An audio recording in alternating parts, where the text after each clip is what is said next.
The boy, no older than 10, stood accused of a crime he couldn't even understand. The charge, treason. The punishment, death. His trial, if one could even call it that, lasted just 2 minutes and 37 seconds. A bureaucrat, his voice as lifeless as the glowing hollow scroll he read from, listed the accusations with robotic indifference. He barely glanced at the trembling child standing alone before the towering tribunal. The judge, a gaunt and desiccated member of the Vortal species, adjusted his ceremonial sash, signaled the sentencing panel, and delivered the verdict, guilty. The boy cried out, his voice vanishing into the sterile acoustics of the grand hall. A unit of reptilian guards, clad in obsidian armor, moved toward him without hesitation. They activated a restraint field, a shimmering cube of energy, that froze him in place, locking every muscle, trapping him inside his own body. A second later, the sentence was carried out, a silent pulse of energy, and he was gone. No name was recorded. No last words. No ceremony. Just another traitor erased from the records, but his mother knew his name, General Helena Blackstone. Her name once echoed across war-torn galaxies. A legend. A force of destruction and brilliance, feared, respected, unstoppable. She had led campaigns that toppled empires, shattered coalitions, and turned the tide of wars, but she had traded all of it, the medals, the rank, the blood-soaked glory, for one thing, her son. She had vanished into obscurity, choosing peace over war, motherhood over history. She had asked only to be left alone. The Empire had broken that promise. She saw the news in a dim bar on the edge of forgotten space, a bottle of something bitter in hand. The hollow screen flickered, reading out a daily list of executions, impersonal, cold. She barely looked up. Until she saw his name. The world around her went silent. She didn't scream. She didn't cry. She simply set down the bottle, rose from her seat, and walked out, past the patrons, past the noise, past the life she had tried to build. Only one man, a grizzled bartender with a cybernetic eye, recognized the storm awakening beneath her calm exterior. He muttered under his breath, "Poor bastards don't know what they've done."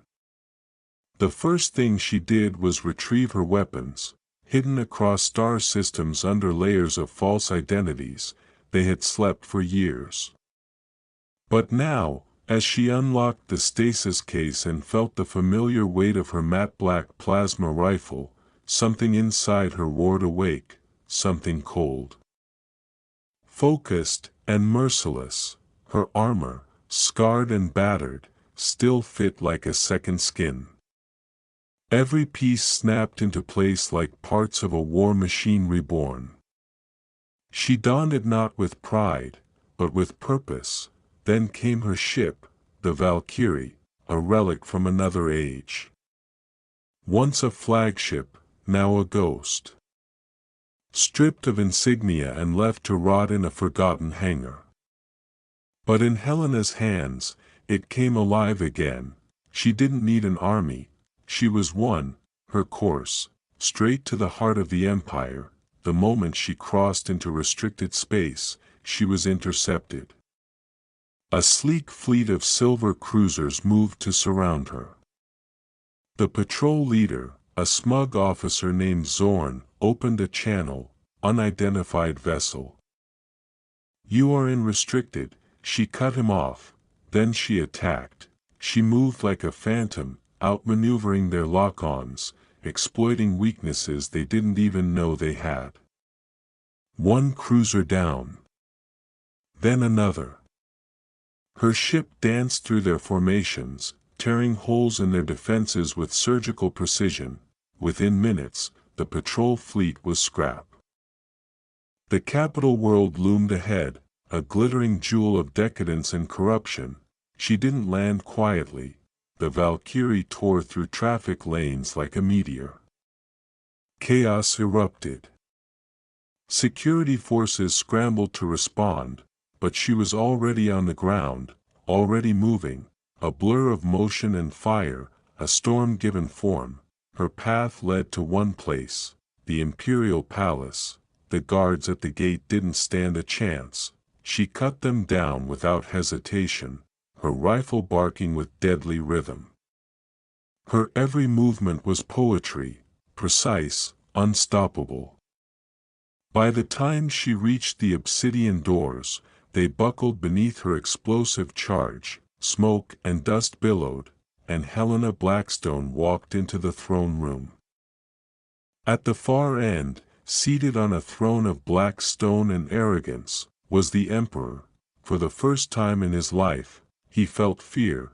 She walked forward, her rifle raised. "This is for my son."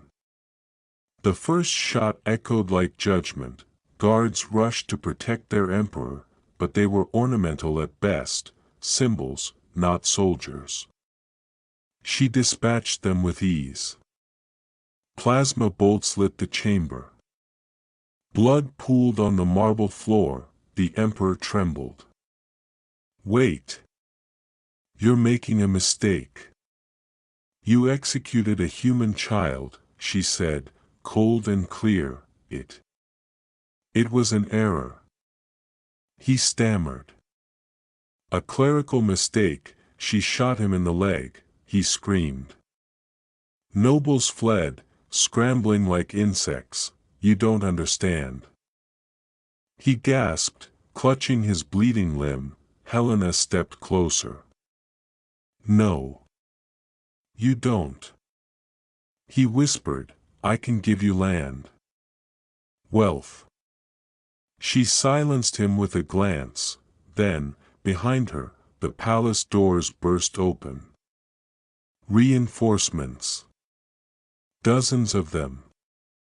These weren't ceremonial. These were real soldiers. Trained. Armed. Ready. They surrounded her. She smiled, then dropped her rifle. A murmur rippled through the squad, confusion. She was surrendering. The emperor, still writhing in pain, laughed. "You've made a mistake." "Have I?" She replied, and then, the world exploded. The first bombs detonated, the ground shuddered. Fire erupted outside. Smoke blotted out the skyline. Her ship's AI buzzed in her ear. Bombs planted. Targets destroyed. Capitals burning. "You're surrounded, but I assume that's part of the plan." She didn't answer. The soldiers hesitated. Their orders hadn't prepared them for this. The emperor screamed, "Kill her." But she moved first. Helena Blackstone, mother and warrior, dove for her rifle, and the palace filled once more with the sound of vengeance.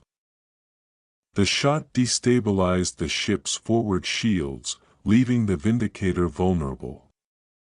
Helena didn't hesitate. "Now." She shouted. Captain Riggs fired a salvo of concentrated plasma rounds at the exposed sections, targeting the reactor vents. Dr. Vargas unleashed a second wave of her virus, this time aimed directly at the Vindicator's internal systems, navigation, targeting, even life support. Inside the enemy vessel, chaos exploded. Lights flickered, doors sealed shut or refused to open, artificial gravity fluctuated wildly, throwing personnel against bulkheads. One of the secondary engines went critical, blasting a hole through the Vindicator's starboard side. Zoran braced himself against the turbulence. Eyes blazing with fury. "Reroute all power, damn it, reroute everything to shields. Do not let that ship, a blast cut him off. The Valkyrie, dancing through the confusion like a ghost made of vengeance and flame, surged forward. Big Dave loaded a high-yield warhead into the torpedo bay. With love, he muttered, and launched it. The torpedo screamed toward the Vindicator, cutting through the chaos like a final verdict.